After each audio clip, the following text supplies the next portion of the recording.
All right, let's talk about that moment.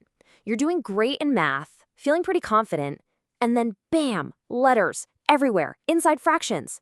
It feels like someone just changed all the rules on you, right? Well, I'm here to tell you that's not true. Today, we're going to demystify these things, algebraic fractions, and I'll show you that you already know exactly what to do.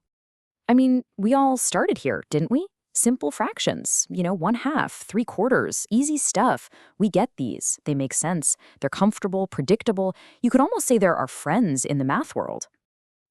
And then you turn the page in your textbook and see this. Oh yeah, that thing. It's just a mess of x's, y's, a's, b's, all jumbled up in a fraction. And if you look at that and your brain just goes, nope, what is that even? You're not alone. It looks like a totally different language. But here's the thing, and this is the whole secret. It's not. The rules you already know still work. And I'm going to prove it to you.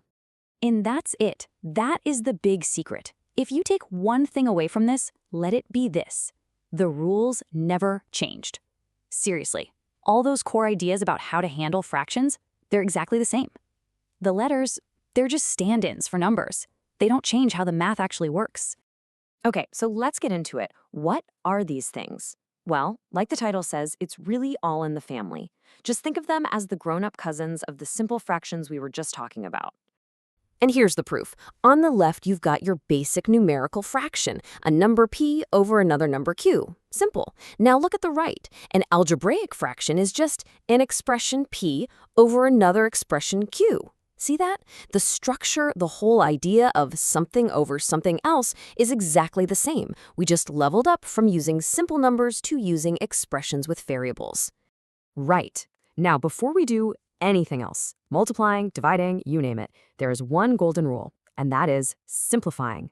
Seriously, think of it like tidying up your room before you start a big project. It just makes everything that comes after it 1,000 times easier. So let's give it a shot.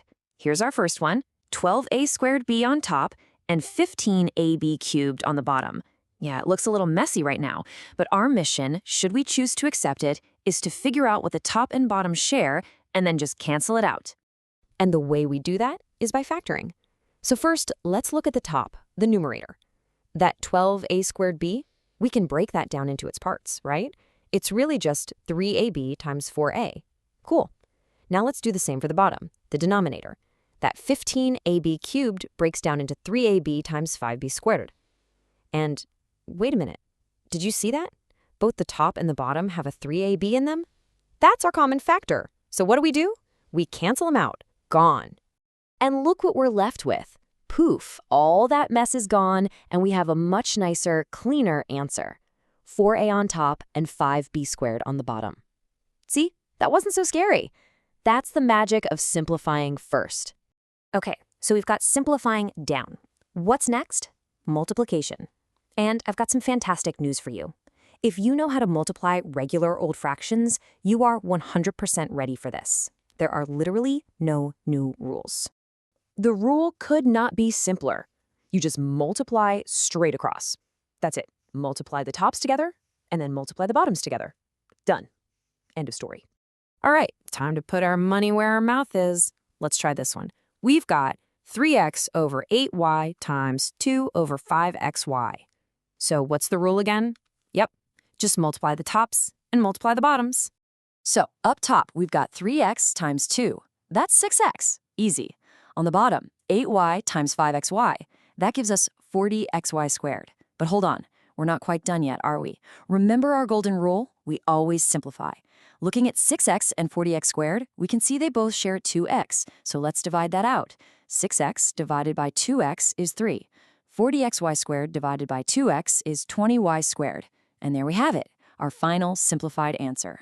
Okay, we've handled simplifying, we've handled multiplying, only one thing left, division. Now this is the one that tends to make people a little nervous, but what if I told you there's a super simple trick that basically lets you skip division altogether? I mean, that's the natural question, right? If multiplication is so straightforward, division has got to be some kind of nightmare. It must be way more complicated, right?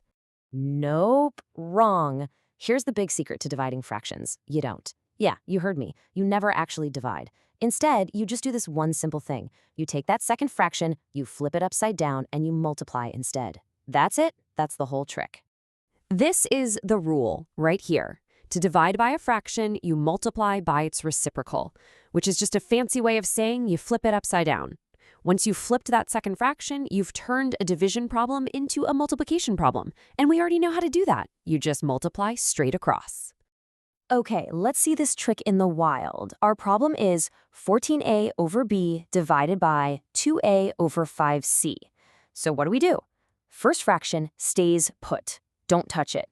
The division sign, that becomes a multiplication sign. And the second fraction, 2a over 5c, gets flipped to become 5c over 2a.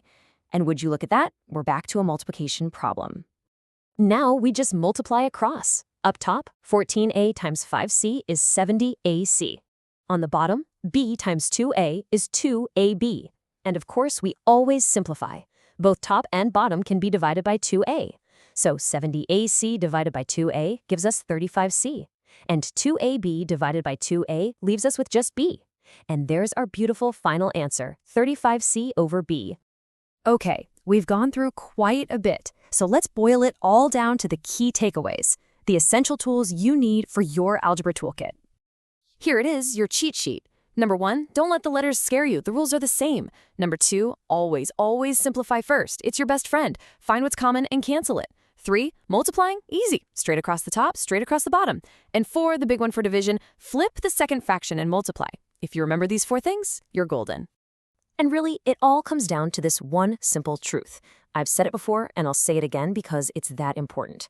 The letters don't change the rules. It doesn't matter how complicated it looks. The foundation you already have is all you need. So the next time you run into one of those scary-looking fractions, you can just smile. Because you know the secret now. You know that you have the tools, and that the rules haven't changed at all. They've been on your side this whole time. So now the only question is, what are you going to simplify next?